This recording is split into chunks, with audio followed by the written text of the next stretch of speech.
over here regarding maintaining Sephardic identity. Can Sephardic Judaism be redefined?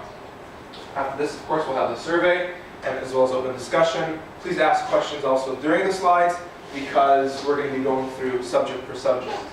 Okay, that's the topic of today. Now, the topic is basically divided into two. Sorry for putting my back towards you guys, I apologize. And the first one is the history of events that led to the diminishing of Sephardic identity. We have to go back a little bit and understand what happened. So there's a lot of factors to it, and really in essence I could have talked about Spain, but I feel we should talk about some of the contemporary things that we could relate to.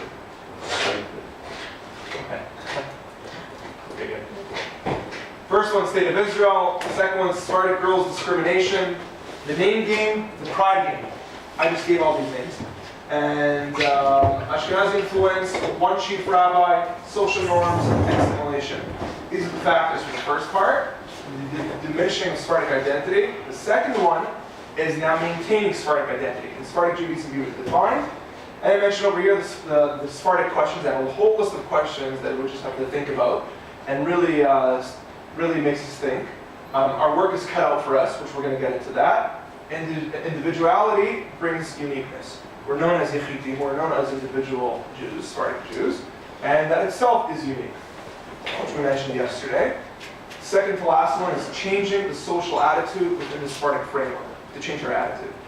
That's the second last one, and then Sephardic communal initiatives. This will benefit hopefully vote on the Sephardic Association of Ottawa in that regard.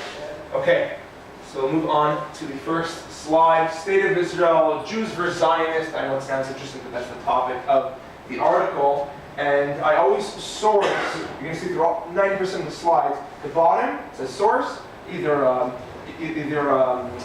HTTP, a website, or an article, whatever it may be. I source it at the bottom. So here's an article, Sephardic Jews, second-class citizens, April 13, 2008. Many years ago, I mentioned this on the Shabbat, and I feel I want to mention it simply because many years ago I would have never probably presented such a presentation, period. I feel that it's necessary because we cannot cover up history and facts as well. So for the first, I'm just going to read a little bit. The first 3 years of our marriage, this is a scenario that happened with a couple in Israel. It was necessary for us to live with Ziva's aunt. This was because of the critical housing shortage in Israel and because of racism. Housing is allotted to as follows. Ashkenazi Jews who have lived in Israel for many years are given first choice. Second in line are Ashkenazi Jews from Europe, especially if they are married in Israel-born Ashkenazi Jew. The next favored are Ashkenazi Jews from the U.S., especially if they marry an Israeli-born Ashkenazi. Now this is one perspective, okay? So this is not a generalization, but I believe this potentially could be the main generalization in my humble opinion. And we'll continue. Sephardic Jews have the next choice of whatever housing is left. So obviously after 3 or 4 stages, we're at that point, unfortunately, in the state of Israel, not in North America, not in Canada and the States, and as well as other countries. At the bottom of that list are the Muslims, Druze, and Christians. Fine. Opportunities for employment, now regarding employment, this is housing, this is the second part's employment. For employment, follow the same pattern. Ashkenazi Jews get the choicest jobs, unemployed. Even through, get the choicest jobs. Sephardic Jews next, and Muslims, Jews, and Christians fill the many old jobs with a great many, I can't read that word, many left unemployed. Even though I was an Ashkenazi Jew from the US, I was placed lower on the list for housing because I married a Sephardic Jewess.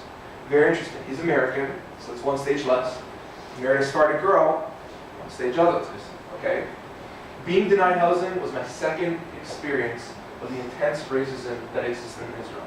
I want to tell you, I'm not here, God forbid, to bring down or belittle the state of Israel. We all love it, and we should always continue to love our homeland.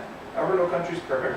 That's without saying. And unfortunately, there is discrimination continually going on today. It's minimal. It's getting better. I do have to say that. Within the government, within the communities, many times I popped into taxi one time I went with a cab driver, and he was Yemenite, and he was telling me his horror stories of his father-in-law who was Hungarian. And then I can't generalize, of course. and basically how his in-laws never wanted him to marry his girlfriend and his wife. They ended up getting divorced. And long story short, that's one out of probably thousands, if not tens of thousands of scenarios that they went through hardships and so on. They believed that Sephardic Jews were a sense of inferiority in many levels, that they did not have the capability of coming and building the land in all facets. They weren't professionals and they weren't as educated, but it's a complete stupidity, if you ask me. And the Jew's a Jew, human being is a human being, and it makes absolutely no difference. Okay, so that's regarding the state of Israel. I don't want to get into it. We have a lot of slides and a lot to show you. So that's just this. And by the way, we're going to go from negative to positive, so don't worry. So it's going to be sounding a little bitter, but bittersweet at the end. So I'm not, by any form, a bitter person. Fine. This is an interesting one, very famous one. Sephardic girls discrimination. By the way, I put all this specifically for this event today, of course. I've never given a presentation on the maintaining Sephardic identity before, so this is very unique. Chacham Ovadia Yosef, as we all know, former Sephardic chief rabbi of the state of Israel. Like I mentioned, 1920 to 2013. He passed away a year ago. This is his son. Before the chief rabbi passed away. This is taken from an article from Ynet News, and I'll just read it a little bit to you so you guys can understand. Rabbi Yaakov Yosef joins fight against discrimination of Eastern origin girls in Haredi education. Haredi is ultra-Orthodox, some of you do not know. Calls for us for use of civil courts instead of religious Haredi tribunals. In other words, he wanted to go through the court system over the Beit Din. Why? Because, unfortunately, the ultra-Orthodox Jews were not listening to the rabbis. We're not listening to the government. So he felt, if you're not listening to your own rabbis, you're not listening to your own Beit Din, you got to go through the regular court system. But what went on? What really went on? Okay, a terrible situation has been created whereby those heading the schools and seminaries are defying the Torah grades and are doing as they please, Rabbi Yosef said. What happened was, there was a story in the city of Emmanuel. Emmanuel is a small city in Israel, and basically they had an Ashkenazi ultra-Orthodox school, and there was many Sephardic girls who applied.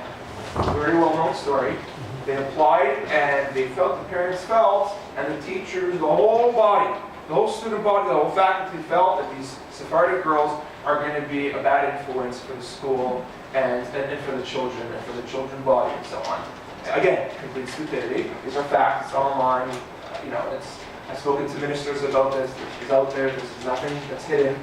And it's unfortunate, but this does not exist everywhere, by the way. I just want to let everybody know that it does not exist in every town. It depends which cities, it depends which communities, and so on and so on. For example, the Mizrahi Jews, Bnei Akiva, Datil Elmi, I need to put labels, but it's just in order for us to understand. Zionistic Jews do not fit in this category. They do not label as much.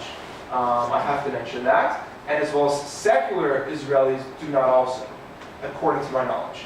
Unfortunately, it exists in the ultra-Orthodox camps. But not everybody. Again, not everybody, and I have to emphasize that. So here, he says, I hereby rule that there is nothing wrong with taking such cases to legal proceedings. He's saying we have to go to court. We have to take these rabbis or principals and teachers to court, since they don't adhere to the halakha or Torah. And so it is best to turn to the court and any entity in order to stop the shame. He continued. Yoav Lalom, who's basically his spokesman, explained that the main reason for the organization's initiative was that the Sephardic community doesn't know how to stand up for itself and claim what is rightfully theirs in this case, their daughter's right to attend school. And in all honesty, the Sephardic Jews there, especially in these circles, a lot of them are very naive, a lot of them are very nice. And in regards to this, it's a catastrophic scenario. And until today, which we're going to get into, the name changes and so on, this is really, really bad. So how could a Sephardic Jew in the world today maintain their identity, which is the topic of today? How could they maintain their identity if they're going through this? Socially, they're being pounded.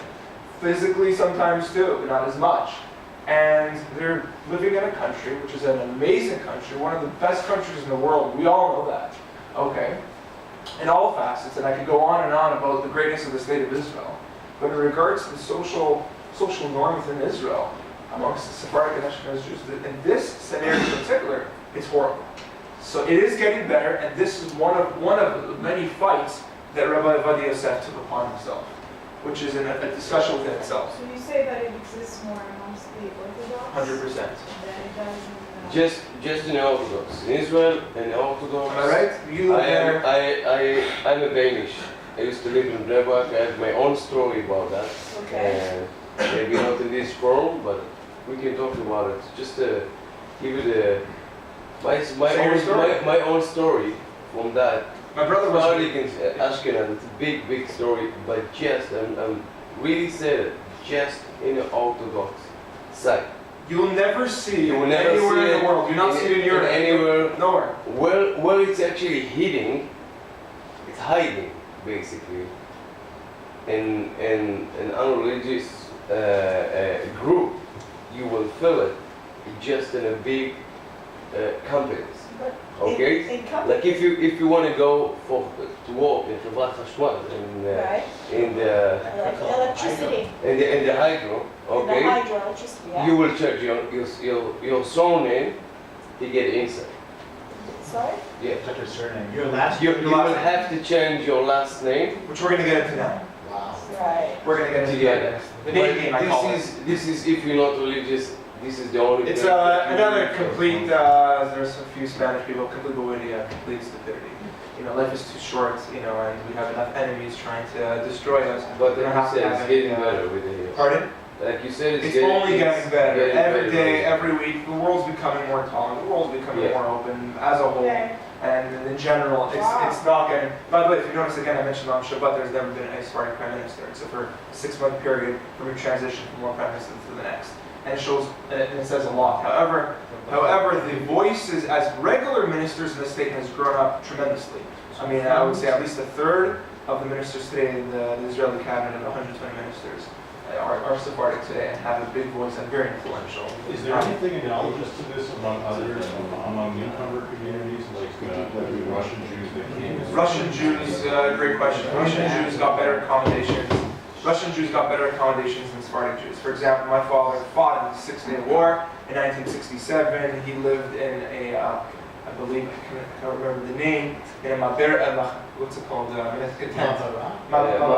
That's correct. Yeah. And in comparison to the European Jews, they got housing and everything. They got even money, but every I know it's a very big Russian generalization, and I would never ever say something if I don't have 50,000 anything back to say. Okay, great question. Ethiopians are relatively contemporary, and they got hit bad too. So the Sephardic Jews opened, I mean, I was in the Knesset, I was in the parliament, I saw the #1 Jews who embraced Ethiopians were Sephardic Jews. Yeah. The Ethiopians who came to the first capital was Shas, the Sephardic party. So, I mean, in all honesty, the Sephardic Jews went through that so they could understand what they're going through. It's funny, it's actually ironic, Eli Yishai is trying to kick out many Somalians, but they don't have also citizenship. That's a different question. That's something They're not Jews. Yeah, that's one thing. That's correct. They're not, but as well as they're just walking into the country. They're literally walking in, and they're Walking, they're doing a lot of they're mess. doing also a lot of damage, and it's a totally different story. Okay, the name game. This is what we have a lot to do, but it's great. Okay, fine. Sephardics, as mentioned, Sephardim switched to Ashkenazi surnames to ensure their children's admission to Haredi schools. Ridiculous. So my name is Azoulay. I gotta change it to acronym or something like that.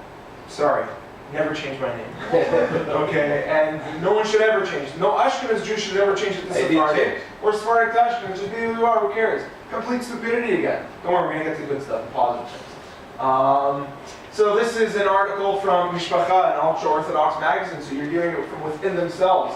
Okay, and again, the source over here. Haredi Weekly Mishpacha magazine, Family reported in its most recent edition a growing trend of ultra-Orthodox families of Eastern descent, Hebraizing or Ashkenazing their surnames in order to increase the children's chances of being accepted to Ashkenazi seminaries and yeshivas. My brother attended many Sephardic Israeli yeshivot, the best in Israel, and he left Israel a year ago. This is one of the reasons. My nephew did not get accepted to one of the schools there because he was Sephardic. I would have never imagined this would happen even to my own family. And then that was one of the reasons why my brother went back to Toronto, believe it or not. It's sad that that had to happen. But one of the things push came to shove, his best friend, Ben David, had to switch his name. Forgot what he switched it to. And he was his learner, he was learning with him, he was his chavuta, his learning partner. And he said, if my best friend has to change his last name in order to get accepted to the school, I'm not changing my last name. Because we come from the Yehuda, and we come from Yehuda Azoulay. We have a dynasty for 800 years, and we're not changing nothing. I'm going back to Canada, that's that. And it's unfortunate. And unfortunately, again, that only happens within these circles. And it's really, really bad. It's really, really unfortunate. So I could really go on and on. I'll just read this part. I'll skip this part. It's no secret that Sephardic quotas in Ashkenazi educational institutions are limited. So there's a limit. So there's certain schools, elementary and high schools, girls and boys have to have 1/10 has to be, I'm just giving a number, 1/10 or 2/10 has to be Sephardic. There's a cap. You can't go over that. That's one. Number two is a yeshiva called Yeshivat Kol Yaakov. If you want to come in, you have to bring an Ashkenazi yeshiva boy with you in order to get accepted. Another complete stupidity.